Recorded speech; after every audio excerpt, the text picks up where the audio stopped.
وقد قال الله تعالى في كلامه المجيد وفرقانه الحميد. أعوذ بالله من الشيطان الرجيم. بسم الله الرحمن الرحيم. إن الله وملائكته يصلون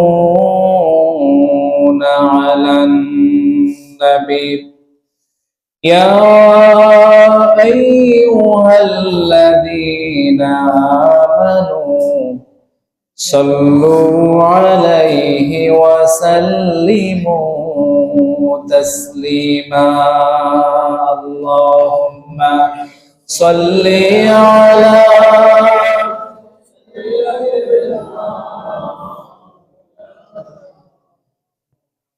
وعلى آل سيدنا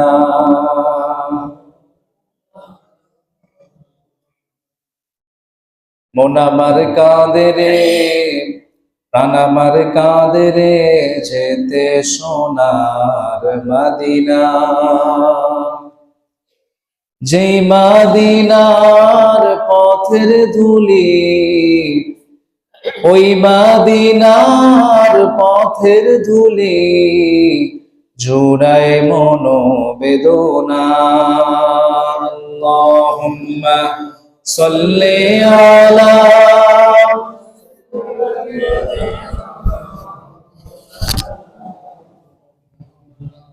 ওয়া আলা আলি সাইয়্যিদিনা। بلغ العلا بكماله كشف الدجى بجماله حسنت جميع خصاله محمد سيد الكونين والثقلين والفريقين من عرب ومن عجم بلغ العلا بكماله حسنت جميع خصاله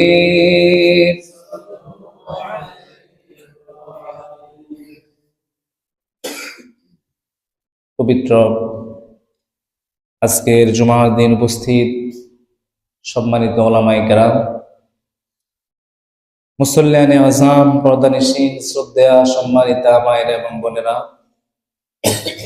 সর্বপ্রথম শুকরিয়া আদায় করছি সে মহান মুনিবের দরবারে যে আল্লাহ সুবহানাহু ওয়া তাআলা আমাদেরকে সুস্থ রেখে সবার আগে জুমার উদ্দেশ্যে মসজিদে আসার তৌফিক দিয়েছেন। এজন্য আমরা পড়ছি আলহামদুলিল্লাহ। সকলেই পড়ি রব্বানা ওয়া লাকাল হামদ হামদান কাসীরান তাইয়িবান মুবারাকান ফীহি ইয়া রাব্বি লাকাল হামদু কামা ইয়ানবাগি লিজালালি ওয়াজহিক ওয়া আযীমি সুলতানিক।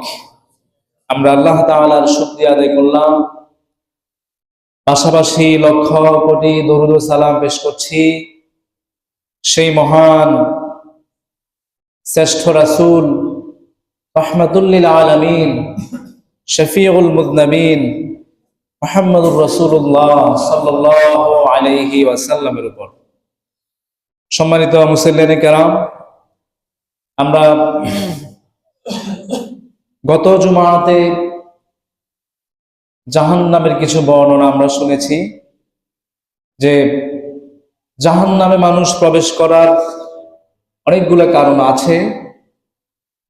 তার মধ্যে আমরা জাহান্নামে যাওয়ার প্রধান একটা কারণ হচ্ছে, আমরা জেনেছি, মানুষের অন্তর ঠিক না হওয়া। যে অন্তর সত্যকে উপলব্ধি করতে পারে না। আল্লাহ তাআলা বলেছেন, ওয়ালাকাদ যারানা লিজাহান্নামা কাসীরাম মিনাল জিন্নি ওয়াল ইনস। অনেক জিন এবং ইনসানকে আমি সৃষ্টি করেছি জাহান্নামের জন্য। সেই জাহান্নামী জিন এবং ইনসানের তিনটা আলামত আল্লাহ তাআলা এই আয়াতে বর্ণনা করেছেন। প্রথমে বলেছেন, লাহুম কুলুবুন লা ইয়াফকাহুনা বিহা। তাদের অন্তর আছে, কিন্তু সে অন্তর দিয়ে তারা উপলব্ধি করে না। যে অন্তর উপলব্ধি করে না, যে অন্তর চিন্তা ভাবনা গবেষণা করে না, সঠিক পথে চলার জন্য যে অন্তর উদ্বুদ্ধ হয় না, আল্লাহ বলছে সে অন্তর হচ্ছে জাহান্নামী অন্তর। ওয়ালাহুম আয়ুনুল লা ইউবসিরুনা বিহা। তাদের চর্মচক্ষু আছে, ঠিক আছে, অন্তরের চক্ষু দিয়ে তারা, তাদের বাসিরত নাই। অন্তরের যে চোখ আছে সেটা দিয়ে দেখে না। ওয়ালাহুম আযানুল লা ইয়াসমাউনা বিহা। আর এদের কান আছে, এই কান দিয়ে ঢুকেছে, ওই কান দিয়ে বের হয়ে গেছে, তারা এটা ভিতরে রাখে নাই, চিন্তা করে না এগুলা নিয়ে কি শুনলাম, এটা তো সঠিক। সত্য তাদের কানে ঢুকার পরেও সেই সত্যকে তারা ধারণ করে না। আল্লাহ বলছে এদেরকে আমি জাহান্নামের জন্য বানালাম। আর অনেকগুলো বর্ণনা আমরা শুনলাম, অনেকগুলো আয়াতে যেখানে জাহান্নামের কথা বলেছেন সেখানে মানুষের অন্তরের কথা বলেছেন। অন্তর তো ফিরে আসতেছে না। সুতরাং আমরা যখন সত্য আমরা শুনবো, কোরআন শুনবো, হাদিস শুনবো, আমরা একটু চিন্তা করবো আসলে জিনিসটা কি। এভাবে যে আমি চলছি এটা তো সঠিক নয়। আমার জীবনের মোড়কে পরিবর্তন করতে হবে। এভাবে চলতে দিলে তো আমি জাহান্নামে চলে যাচ্ছি। আমি জাহান্নামে চলে যাচ্ছি, আমাকে জান্নাতে যেতে হবে, পরকালীন জীবনে আমাকে যেতে হবে। আর সেখানে আমি কখন যাই, আয়ালামে বারজাখ, কবরের জীবনে কখন আমি ঢুকে যাই, এটা আমরা কেউ জানেন? এই যে আমি আজকে শুনলাম এখানে এসে হুজুরের আম্মা ইন্তেকাল করেছেন, ইন্না লিল্লাহি ওয়া ইন্না ইলাইহি রাজিউন। আমরা দোয়া করছি আল্লাহ তাআলা ওনার জীবনের সকল গুনাহগুলো মাফ করে দিক। ওনাকে আল্লাহ তাআলা জান্নাতুল ফিরদাউসের মেহমান হিসেবে কবুল করুক। ওনার জীবনে যত নেক কাজ, ভালো কাজ আছে, ভুল ত্রুটি ক্ষমা করে আল্লাহ তাআলা সবগুলা কবুল করুক, আমিন। এভাবে কার জীবনের বাতি কখন নিভে যায় এটা আমরা জানি না। একজন মৃত মানুষকে বিদায় দেওয়ার মানে এটা ঠিক আছে আপনি যান, আমিও আসতেছি। কবর আমাকে, মানুষের মৃত্যু আমাদেরকে এটা স্মরণ করায়। আমি আমার আম্মাকে, আমি আমার এই বয়সে, আমি যখন ক্লাস 10-এ পড়ি, আমি আমার মাকে বিদায় দিয়েছি। আমি বড় সন্তান। আমরা ধারণা করি না যে এই বয়সে মারা যাবে, এটা স্বাভাবিক, কিন্তু চলে যেতে হবে। কেউ চলে গেলে, আল্লাহ কাউকে নিয়ে গেলে আপনি ধরে রাখতে পারবেন না। তো তারা আমাদেরকে এই বার্তা দিয়ে যায়, আমি যাচ্ছি, তোমাকে আসতে হবে। আমাদেরকে এই শিক্ষা দিয়ে যায়। আমরা মৃত মানুষকে বিদায় দেওয়ার মাধ্যমে সুন্দর করে তাকে জানাজা করে কবরস্থ করি, এটা আমরা শিক্ষা নেই। আমাদেরকেও যেতে হবে, আমরাও আসতেছি। এটা মৃত্যু আমাদেরকে শিখায়। আর সেই পরকালীন জীবনে সুখ শান্তি দুইটাই আছে। আমাদের উদ্দেশ্য থাকতে হবে কিভাবে আমরা সুখটা হাসিল করব, ইনশাআল্লাহ পড়েন। আর যে আযাব, ভয়াবহতা যে বর্ণনা আমরা জাহান্নামে শুনছি, কবরের জীবনে যে আযাব, আযাব থেকে কিভাবে আমাদের নিষ্কৃতি আমরা পেতে পারি, ওই পথটা আমাদেরকে দেখতে হবে। এই পথ ধরতে গেলে যত ধরনের কোরবানি, যত ধরনের ত্যাগ, যত ধরনের তিতিক্ষা দরকার হয়, সব আপনাকে করতে হবে। কারণ ওখানে আপনার কোনো আর সহযোগী নাই। এখানে আপনি বিপদে পড়লে, পুকুরে পড়ে গেছে, বাচ্চাকে উঠানোর জন্য 4-5 জন ঝাঁপ দিয়ে পড়ছে, ওই কবরে আযাব থেকে বাঁচানোর জন্য কেউ যাবে না। আপনার আমল যাবে। ঈমান যদি ঠিক থাকে, পরিপূর্ণ ঈমান নিয়ে যেতে পারেন, বিশুদ্ধ ঈমান নিয়ে যেতে পারলে, শিরিক বেদাত মুক্ত আমল নিয়ে যেতে পারলে, সেগুলো আপনার কবরে চলে আসবে, নেক আমলে চলে আসবে। দুনিয়ার কোনো মানুষ যাবে না। সুতরাং আমরা আমাদের অন্তরটাকে ঠিক করব। সেই জাহান্নামের আমরা জেনেছি লাহা সাবাতু আবওয়াব, 7টা দরজা আছে। এক একটা দরজার শাস্তি এক এক রকম। আমরা সেই বর্ণনাগুলো শুনলাম। অনেকগুলা 7টা দরজার ভিতরে অধিকাংশ দরজায় মানুষ প্রবেশ করছে অন্তরের কারণে। আর সেই জাহান্নামে রয়েছে দারওয়ান। কি রয়েছে? দারওয়ান রয়েছে। এজন্য আল্লাহ তাআলা বলছেন, ইয়া আইয়ুহাল্লাযীনা আমানু কু আনফুসাকুম ওয়া আহলিকুম নারা وقودها الناس والحجارة عليها ملائكة غلاظ شداد لا يعصون الله ما أمرهم ويفعلون ما يؤمرون। আল্লাহ তাআলা বলেছেন সূরাতুত তাহরীমের 6 নম্বর আয়াতে আল্লাহ তাআলা ইমানদার বান্দাদেরকে ডাক দিয়েছেন, তোমরা নিজেরা জাহান্নাম থেকে বাঁচো, ওয়া আহলিকুম নারা, আর তোমাদের পরিবার পরিজন যারা আছে, নিকটস্থ যারা আছে, এদেরকেও জাহান্নাম সম্পর্কে সতর্ক করো, এদেরকেও জাহান্নাম সম্পর্কে বোঝাও। পরকালীন জীবন সবাইকে পাড়ি দিতে হবে, সেখানে আল্লাহ তাআলা আযাব রেখেছেন, শাস্তি রেখেছেন। সেই শাস্তি থেকে তোমরাও বাঁচাও, আর তোমাদের পরিবার পরিজন যারা আছে তাদেরকে বাঁচাও। ওয়াকুদুহান নাসু ওয়াল হিজারা, সেই জাহান্নামের জ্বালানি হবে মানুষ এবং পাথর। নাউজুবিল্লাহ পড়েন। কঠিন শাস্তি দেওয়া হবে সেখানে। দুনিয়ার জীবনে আপনি আগুন জ্বালান, লাকড়ি দিয়ে, গ্যাস দিয়ে, বিভিন্ন জিনিস দিয়ে আগুন জ্বালান। কিয়ামতে আল্লাহ তাআলা জাহান্নাম জ্বালাবেন। সেই জাহান্নাম জ্বালাবেন আল্লাহ তাআলা 2টা জিনিস দিয়া। একটা জিনিসের নাম হলো মানুষ, আর একটা জিনিসের নাম হলো পাথর। সুবহানাল্লাহ পড়েন। ভয়ঙ্কর আগুন।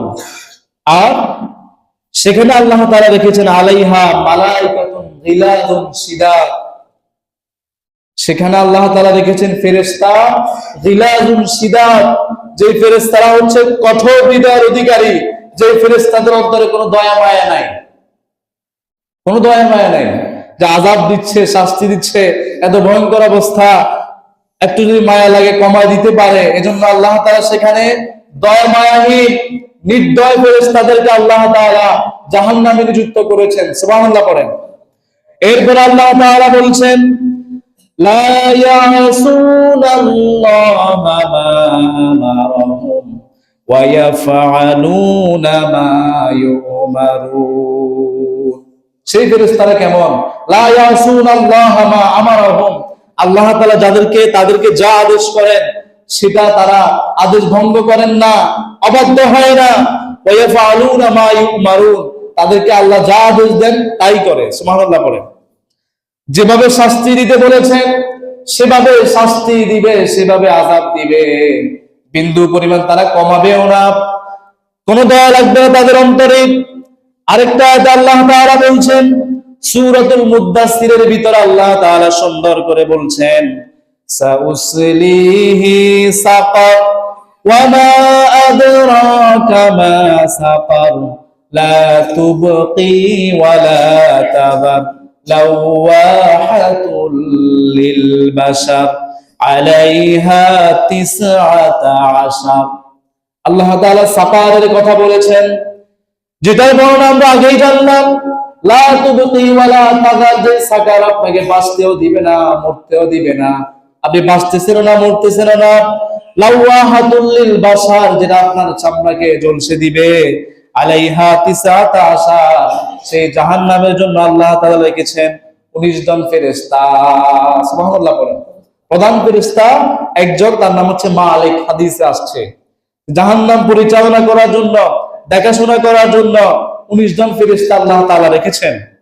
প্রধান ফেরেশতার নাম হচ্ছে মালিক। তাহলে জাহান্নামে আল্লাহ তাআলা প্রহরী রেখেছেন। এমনটা নয় যে আমি পালিয়ে যাব, পালানোর কোনো সুযোগ আছে? আজকে আমাদের দেশে, পৃথিবীর যে কোনো প্রান্তে যখন আসামিকে জেলের ভিতরে বন্দী করা হয়, কোথাও আপনি আটক করেন, সেখান থেকে পালানোর চেষ্টা তারা করে কিনা? পালিয়ে যায়, আবার ধরে নিয়ে আসে। সর্বাত্মক চেষ্টা করে আমি এখান থেকে কিভাবে পালিয়ে যাব।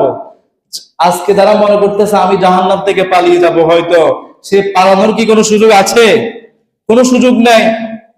সে জাহান্নামের আগুন কেমন, গভীরতা কেমন, হাদিসের ভিতরে আসছে।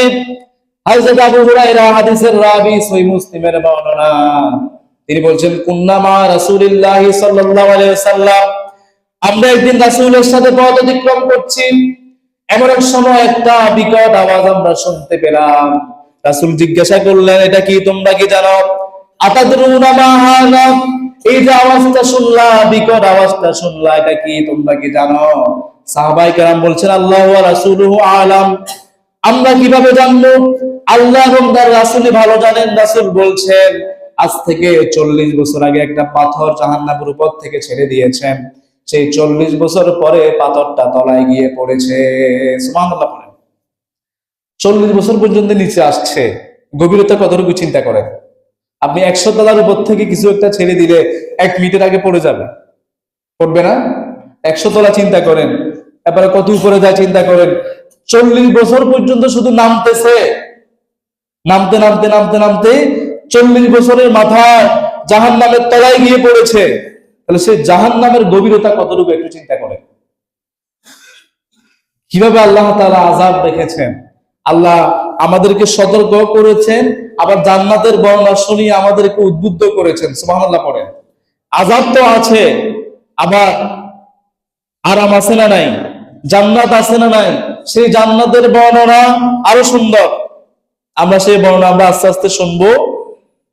আল্লাহ তাআলা, রাসূল সাল্লাল্লাহু আলাইহি সাল্লাম হাদিসে বলছেন, ইউতা বি জাহান্নামা ইয়াউমাইজিন লাহা সাবউনা আলফা জিমাম, কিয়ামতে আল্লাহ তাআলা জাহান্নামকে নিয়ে আসবেন, লাহা সাবউনা আলফা জিমাম, জাহান্নামকে 70,000 শিকড় দিয়ে বেঁধে কিয়ামতে নিয়ে আসবেন আল্লাহ তাআলা। মা কুল্লি জিমামিন সাবউনা আলফা মালাক, প্রত্যেকটা শিকলের সঙ্গে আবার 70,000 করে ফেরেশতা থাকবে। ইয়াজুরুনাহা, তারা সেই জাহান্নামকে টেনে টেনে কিয়ামতের ময়দানে নিয়ে আসবে। সুবহানাল্লাহ পড়েন। 70,000 শিকল দিয়ে জাহান্নামকে বেঁধে নিয়ে আসছে, আবার এক একটা শিকলের মাথায় 70,000 করে ফেরেশতা আল্লাহ তাআলা রেখেছেন। আপনি কি কল্পনা করতে পারেন জাহান্নাম কি জিনিস? ভয়াবহতা কিরকম জাহান্নামের। কোরআনে আল্লাহ তাআলা বলছেন, সেই জাহান্নাম কিয়ামতে কেমন করবে, গর্জন গর্জন আর হুঙ্কার দিবে। এজন্য আল্লাহ তাআলা বলছেন সূরাতুল ফুরকানের ভিতরে, ইযা রাআতহুম মিন মাকানিন বাগীদিন সামিউ লাহা তাগাইয়ুযান ওয়া যাফীরা, যখন জাহান্নামকে রাআতহুম মিন মাকানিন বাগীদ, যখন দূর থেকে জাহান্নাম দেখবে, তখন সে দেখবে তোমরা জাহান্নামের তর্জন গর্জন শুনতে থাকবে, জাহান্নাম গর্জন দিবে, হুঙ্কার দিবে। আরেকটা আয়াতে আল্লাহ তাআলা বলছেন, ইযা উলকু ফিহা সামিউ লাহা শাহীকান ওয়া হিয়া তাফুর, সেদিন ইযা উলকু সামিউ লাহা, ইযা উলকু ফিহা, যখন কোন মানুষকে, কোন দলকে জাহান্নামে নিক্ষেপ করা হবে, সামিউ লাহা শাহীকান ওয়া হিয়া তাফুর, সেখানে আপনি তর্জন গর্জন হুঙ্কার শুনবেন। তাকাদু তামাইয়াজু মিনাল গায়দ, যেন জাহান্নাম রাগে গোসায় ফেটে যাচ্ছে, এমন অবস্থা হবে জাহান্নামের। তোমাদের জন্যই তো আমি এতদিন ওয়েট করতেছিলাম। আর যখনই কোনো দলকে নিক্ষিপ্ত করা হবে জাহান্নামে, জাহান্নামের ফেরেশতা আছে না নাই, এরা আপনাকে জিজ্ঞাসা করবে, তোমরা কেন জাহান্নামে আসলা? তোমাদের কাছে কোনো ভীতি প্রদর্শনকারী আসে নাই? আপনি বলবেন, বালা, হ্যাঁ এসেছে। ফাকাজ্জাবনা, আমরা মিথ্যা প্রতিপন্ন করেছি, জাহান্নাম যে কিছু একটা আছে, শাস্তি আছে, আমাদের ধারণা ছিল ভিন্ন। আমরা মনে করেছিলাম মরে গেলে পচে যাব, মরে গেলে আমরা শেষ হয়ে যাব, ওখানে যে অনন্তকাল আরেকটা জীবন আছে সেটা আমরা ভাবি নাই। তাদের চেহারা যেন সেখানে কালো অন্ধকার দিয়ে আল্লাহ তাআলা ঢেকে দিয়েছেন, এরকম অবস্থা হয়ে যাবে, চেহারা হয়ে যাবে বিকট কালো। এজন্য আল্লাহ তাআলা কোরআনে বলছেন কেমন চেহারা হবে তাদের, ওয়াল্লাযীনা কাসাবুস সাইয়্যাতি জাযাউ সাইয়্যাতিন বিমিসলিহা তারহাকুহুম যিল্লাতুম মা লাহুম মিনাল্লাহি আসিমিন কান্নাহা উগশিয়াত উজুহুহুম কিতাআম মিনাল লাইলি মুজলিমা। আল্লাহ তাআলা কোরআনে বলেছেন জাহান্নাম কেমন, ওয়াল্লাযীনা কাসাবুস সাইয়্যাত, যারা পৃথিবীতে অপরাধ করবে, গুনাহ করবে, অবাধ্য হবে, পাপ যারা করবে, এদের প্রতিদান তো যেরকম পাপ করেছে সেরকমই হবে। আপনি রোপণ করেছেন আম গাছ, সেখান থেকে কাঁঠাল গাছ কেমনে আপনি আশা করেন? যেরকম ফল গাছ আপনি রোপণ করেছেন সেটাই পাবেন। আপনি যদি করই গাছ রোপণ করে সেখান থেকে আপেল আশা করেন, এটা কি সম্ভব? সম্ভব নয়। দুনিয়াতে করে গেছেন পাপ, দুনিয়াতে ছিলেন অবাধ্য, দুনিয়াতে ছিলেন জালিম, দুনিয়াতে ছিলেন অত্যাচারী, দুনিয়াতে ছিলেন মানুষের রক্ত খাওয়া মানুষ। আপনি কিভাবে পরকালে গিয়ে সেখানে শান্তি আশা করেন? এরা আমার নামাজও পড়ছে, হজও করে আসতেছে, রোজাও রাখে, এগুলো দিয়ে জাহান্নাম অর্জন করবেন আপনি, জান্নাত হাসিল করা যাবে না। এরা মনে করতেছে কি নামাজও হচ্ছে দিন, হজ করে আসছে বারবার উমরা করে গিয়ে, এটাই হচ্ছে দিন। আর রোজা রাখা এটাই হচ্ছে দিন। যাকাতকে মোটামুটি স্বীকার করে, বছর বছর যাকাতের কিছু শাড়ি কাপড় দেয়। এই চারটার ভিতরে দিনকে, ইসলামকে সীমাবদ্ধ করেছে। আপনারা বলেন তো দেখি, ইসলামকে এই চারটার ভিতরে সীমাবদ্ধ?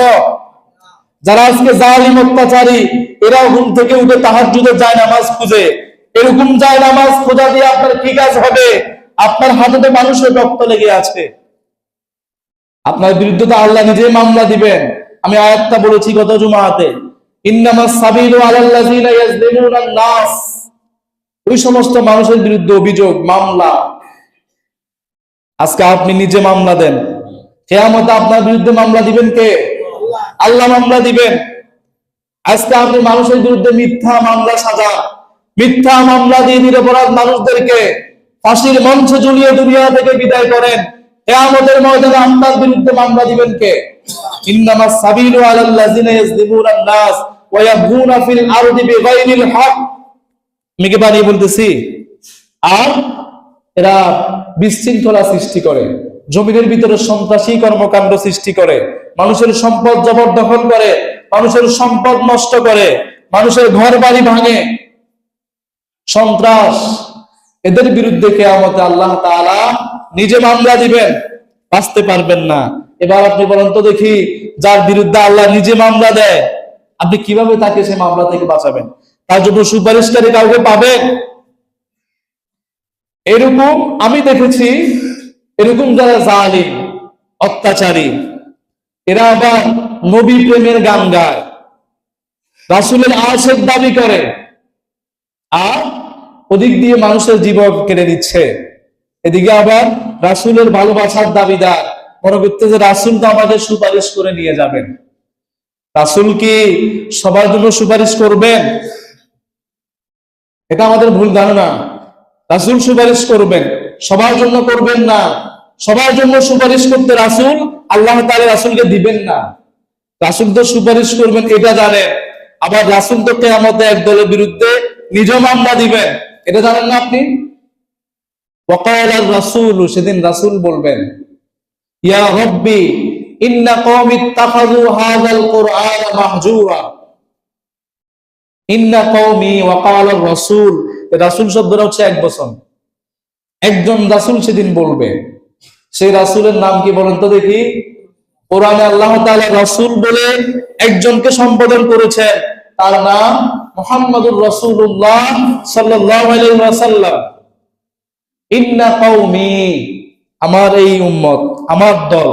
ইয়ায় মুতাকাল্লিম আছে এখানে। যখন ইন্না কওমি বলেছেন, রাসূলের উম্মত ছাড়া বাকি সবাই বের হয়ে গেছে। কথা বুঝেন নাই? আমরা সবাই তো রাসূলের উম্মত দাবি করি, রাসূলের উম্মতের বাইরে কেউ কি এখানে আছে? তাহলে আমরা সবাই রাসূলের কওম। আমরা যদি একটা কাজ করি, রাসূল নিজে অভিযোগ করবেন, মামলা দিবেন। এবার রাসূলের সুপারিশে আশা করে বসে আছেন, রাসূল আপনার থেকে কাইট নিল, রাসূলের সরে গেল আপনার থেকে, রাসূলের সাথে আপনার কোনো সম্পর্ক কিয়ামতে থাকবে না। হাযাল ইত্তাখাযু হাযাল কুরআনা মাহজুরা, এরা এই কোরআনকে পরিত্যক্ত একটা কিতাব মনে করেছে। দুনিয়ার জীবনে আমার এই দলের লোকেরা কোরআনকে বর্জন করেছে। কোরআন শুধু ছিল মসজিদের তাকে, কোরআন শুধু ছিল ঘরের তাকে, আলমারির উপর। কোরআনের ভিতরে কি আছে এটা তারা কোনোদিন দেখে নাই। কোরআন যে আসছে মানুষের জীবন পরিবর্তন করতে, এই কোরআনটা আমি সংবিধান হিসেবে রেখে আসছি আমার উম্মতের কাছে। সে আমার উম্মতরা সেই কোরআনকে সংবিধান হিসেবে গ্রহণ করে নাই। আমি এই কোরআনটাকে রেখে আসছি সমাজ পরিবর্তন করার জন্য। আমার এই দলের লোকেরা, আমার উম্মতের লোকেরা সমাজ পরিবর্তন করার জন্য কোরআনের কাছে যায় নাই। আমি এই কোরআনকে রেখে আসছি একটা রাষ্ট্রকে পরিবর্তন করার জন্য। আমার এই দলের লোকেরা রাষ্ট্র পরিচালনা করেছে কোরআনকে ছেড়ে দিয়ে। আজকে আমি তাদের বিরুদ্ধে মামলা দিলাম। এবার আপনারা আপনার অবস্থান কোথায় আপনি চিন্তা করেন। রাসূলের সুপারিশে আশা করে বসে আছেন, আপনার সমাজ পরিচালনায়, আপনার রাষ্ট্র পরিচালনায়, আপনার জীবন পরিচালনায় কোরআন কোথায়? সে কোরআনকেও ছেড়ে দিলেন, আর ওখানে মিলাদ শরীফ পড়তেছেন, ওরস করতেছেন, আর মনে করতেছেন রাসূল নিয়ে যাবে। কেমনে নিয়ে যাবে? যে কোরআনের আয়াত থেকে আমি বানিয়ে বলতেছি? রাসূল তো আগেই জানিয়ে দিয়েছেন। তা আমার ভালোবাসা পেতে হলে কোরআনকে ধরতে হবে। আমার সুপারিশ যদি পেতে চাও, কোরআনকে ধরতে হবে তোমাদেরকে। কোরআন ছেড়ে দিবা, আমি রাসূলের সুপারিশ তোমরা কিয়ামতে পাবে পাবে না। আরেকটা আয়াত আল্লাহ বলছে, কুলিন কুনতুম তুহিব্বুনাল্লাহ ফাত্তাবিউনি। ওই যে ওরা আল্লাহর ভালোবাসা পেতে চায়, সবাই তো আল্লাহর ভালোবাসা পেতে চায়। এই দেশে যারা জালিম আছে, পৃথিবীতে যারা অত্যাচারী আছে, পাপিষ্ঠ যারা আছে, ফুজ্জার যারা আছে, এরা আল্লাহর ভালোবাসা পেতে চায়, চায় না? তবে তার সীমিত কিছু আমল দিয়ে। আমি আমাদেরকে বলি, আমরা সীমিত লিমিটেড কিছু আমল দিয়ে, অল্প কিছু আমল দিয়ে আল্লাহর ভালোবাসা পেতে চাই, রাসূলের ভালোবাসা পেতে চাই। রাসূল যে একটা পূর্ণাঙ্গ জীবন ব্যবস্থা রেখে গেছে। কোরআনের শেষে আল্লাহ তাআলা নাযিল করে দিলেন, আল ইয়াউমা আকমালতু লাকুম দীনাকুম। আজকে এই দিন আমি তোমাদের জন্য আমার যে দিন, জীবন ব্যবস্থা, এটাকে আমি পরিপূর্ণ করে দিলাম। দিন শব্দটার ভিতরে সব আছে। দিন শব্দটার ভিতরে আছে আপনার ব্যক্তিগত জীবন, দিন শব্দটার ভিতরে আছে আপনার পারিবারিক জীবন, দিন শব্দটার ভিতরে আছে আপনার সামাজিক জীবন, দিন শব্দটার ভিতরে আছে আপনার রাষ্ট্রীয় জীবন। সব কিছু আল্লাহ তাআলা সেদিন পরিপূর্ণ করে দিয়েছেন। ওয়া আতমামতু আলাইকুম নিয়ামাতি, আমার নিয়ামতকে পরিপূর্ণ করে দিলাম। ওয়া রাদিতু লাকুমুল ইসলামা দীনা, ইসলামকে সংবিধান হিসাবে তোমাদের জন্য দিয়ে আমি আল্লাহ সন্তুষ্ট আছি। তাহলে আমাদেরকে সংবিধান হিসাবে ইসলাম দিয়ে কে সন্তুষ্ট আছে? আল্লাহ রাজি আছে। আমি রাজি খুশি আসি, একটা জীবন ব্যবস্থা, একটা সংবিধান, একটা গাইডলাইন তোমাদেরকে আমি রাসূলের মাধ্যমে দিয়ে দিয়েছি। তোমাদের ভিতরে যেটা আনতে ধরবা সে সরাসরি জান্নাতে চলে যাবা। সুবহানাল্লাহ পড়ে। আমরা আল্লাহ যে আমাদেরকে একটা সংবিধান দিলেন, রুলস দিলেন, গাইডলাইন দিলেন, এটাকে পেয়ে কি আমরা সন্তুষ্ট আছি? কথা বলে না আছি? কই আছে সন্তুষ্ট? কোরআন যে ব্যাপক, ইসলাম যে ব্যাপক, এটা আমরা আজকে গ্রহণ করতে পারি নাই। আমরা আমাদের জীবন চালাচ্ছি, ইসলামকে ধারণ করতে পারি নাই। আমার জীবন তো ইসলাম নিয়ে চলে না, তার মানে আমি সন্তুষ্ট নাই ইসলামের উপর। আমার পরিবার তো ইসলাম দিয়ে চলে না, আমার পরিবারের ভিতরে ইসলামের কোনো নিয়ম নীতি নাই, তার মানে বুঝা গেল আমি ইসলামের উপর সন্তুষ্ট নাই। আমার সামাজিক জীবন, আমার সমাজ তো ইসলামিক রুল দিয়ে চলে না। আমার সমাজ জীবনে গেলে ইসলামকে খুঁজে পাওয়া যায় না, তার মানে বুঝা গেল আমি ইসলামকে ব্যাকডেটেড মনে করেছি। ইসলাম যে একটা পরিপূর্ণ সংবিধান সেটা আমি মনে করি নাই। আমি ইসলামকে পেয়ে সামাজিক জীবনে আমি সন্তুষ্ট নাই, আমার কাছে এর চাইতে ভালো একটা আছে মনে হয়। এটা বুঝাচ্ছে। এবার আসেন রাষ্ট্রীয় জীবন। সে রাষ্ট্রীয় জীবন পরিচালনা করতে গিয়ে সেখানে ইসলাম আছে না নাই? কথা বলেন, আছে না নাই? নাকি সেখানে ইসলাম নাই? রাষ্ট্রীয় জীবন পরিচালনা করতে হবে ইসলাম দিয়ে, রাসূলের দেখানো আদর্শ দিয়ে। এটাকে আপনারা স্বীকার করেন? এখানে স্বীকার করতেছেন, বাইরে গেলে আর স্বীকার করবেন না। এটা আপনাকে মানতেই হবে, না হলে আপনি রাসূলের মামলার আসামি হবেন, আল্লাহর মামলার আসামি হবেন। সেটা স্বীকার করতে হবে। রাসূল পরিচালনা করে দেখিয়ে দিয়েছেন। আপনি আপনার জীবনে এমন কোন দিক, এমন কোন সাইড পাবেন না যেটা রাসূল দেখিয়ে দেন নাই। পরিপূর্ণ করে দিয়েছেন। জীবনের কোন পর্যায়, কোন স্টেপ আপনি খুঁজতে চান, পরিচালনা করতে চান, রাসূলকে দেখেন, পাবেন। আল্লাহ বলেছেন কোরআনে, অবশ্যই পাবেন। মা ফাররাতনা ফিল কিতাবি মিন শাই, আমি এই কিতাবে কিছুই বাদ দেই নাই। তিবিয়ানান লিকুল্লি শাইইন, আমি এই কোরআনে সব বর্ণনা করেছি। কোরআনের একটা হাদিস, কোরআন হাদিসে যখন আপনি খুঁজবেন, রাসূলের জীবনে খুঁজবেন, সাহাবায়ে কেরামদের জীবনে খুঁজবেন, আপনার জীবনে যত সমস্যা আছে সব সমস্যা পাবেন। এটা আপনাকে বিশ্বাস করতে হবে। কেউ যদি মনে করে ইসলামে এই জিনিসটা নাই, আপনি কুফরি করেছেন। কেউ যদি মনে করে রাষ্ট্র কিভাবে পরিচালনা করতে হবে, সমাজ কিভাবে পরিচালনা করতে হবে, এটা ইসলামের নাই, আপনার ঈমান শেষ। সেই তাহাজ্জুদ, সেই তেলাওয়াত, সেই নামাজ, সেই জিকির, সেই যাকাত দিয়ে কোনো কাজ হবে না। মনে রাখবেন, ঈমানহীন যত আমল করেন, কোনো আমল আল্লাহ তাআলার কাছে কবুল হবে না। ওয়ামান ইয়াবতাগি গায়রাল ইসলামি দীনান ফালাই ইউকবালা মিনহু ওয়া হুয়া ফিল আখিরাতি মিনাল খাসিরিন। যে ব্যক্তি ইসলামকে ছেড়ে দিয়ে আরেকটা দিন তালাশ করবে, মনে করো যে এটা তো ইসলামে নাই, আমার জন্য ইসলাম ছাড়া আরেকটা সংবিধান আছে, এটা যে ব্যক্তি খুঁজবে, তার কোনো আমল আল্লাহ তাআলা কবুল করবে। ওয়া হুয়া ফিল আখিরাতি মিনাল খাসিরিন, কিয়ামতে সে ব্যক্তি ক্ষতিগ্রস্তদের অন্তর্ভুক্ত হয়ে যাবে। সে হয়ে যাবে আফসোস কোম্পানির ম্যানেজার। আফসোস করা ছাড়া কোনো কাজ হবে না। সুতরাং সে আযাব, ভয়াবহতা থেকে বাঁচতে হলে আমাদেরকে কোরআনের কাছে আসতে হবে, কোরআনকে আঁকড়ে ধরতে হবে, রাসূলের সুন্নাহকে আঁকড়ে ধরতে হবে। জীবন যেদিকেই যাক, এই দুইটা জিনিস আমরা কোনোদিন ছাড়তে পারবো? রাসূল বলে গেছেন বিদায় হজে, তারাকতু ফীকুম আমরাইন, এই যে দুইটা জিনিস আমি রেখে যাচ্ছি, লান তাদিল্লু মা তামাসসাকতুম বিহিমা, এই দুইটা যদি তোমরা আঁকড়ে ধরতে পারো, ধারণ করতে পারো, জীবনে বাস্তবায়ন করতে পারো, লান তাদিল্লু, তোমরা কোনোদিন গোমরাহ হবে না। একটা হচ্ছে কিতাব আল্লাহ, আর একটা হচ্ছে সুন্নাত রাসূলিহি, রাসূলের সুন্নাত, আদর্শ, জীবন ব্যবস্থা। সুন্নাত মানে হচ্ছে নিয়ম নীতি। সুন্নাত শব্দের অর্থ কি? এটার মানে বুঝা যায় রাসূলের জীবনে সব আছে। সুন্নাত শব্দের ভিতরেই সব আছে, এজন্য তো আমরা আহলে সুন্নাত, নাকি? আহলে সুন্নাত ওয়াল জামাত হতে হলে রাসূলের জীবনের সব নিয়ম নীতি নিয়ে আসতে হবে আপনাকে। আপনি তো কোন ধরনের আহলে সুন্নাত ওয়াল জামাত হয়ে বসে আছেন? আপনি কোনদিন অন্যায়ের বিরুদ্ধে একটা প্রতিবাদ করতে পারেন নাই। রাসূল কি এই জন্য আসছে? এজন্য আসেন নাই। রাসূলের আদর্শ বাস্তবায়ন করার ব্যাপারে আপনার কোনো ভূমিকা নাই, আপনি আবার আহলে সুন্নাত হয়ে বসে আছেন। কিসের আহলে সুন্নাত আপনি? প্রকৃত আহলে সুন্নাত হওয়া আল্লাহ তাআলা আমাদেরকে তৌফিক দান করুন। সকলে বলে আমিন। হাযা মা ইনদি ওয়াল ইলমু ইনদাল্লাহ, আলাইহি তাওয়াক্কালতু ওয়া ইলাইহি উনীব।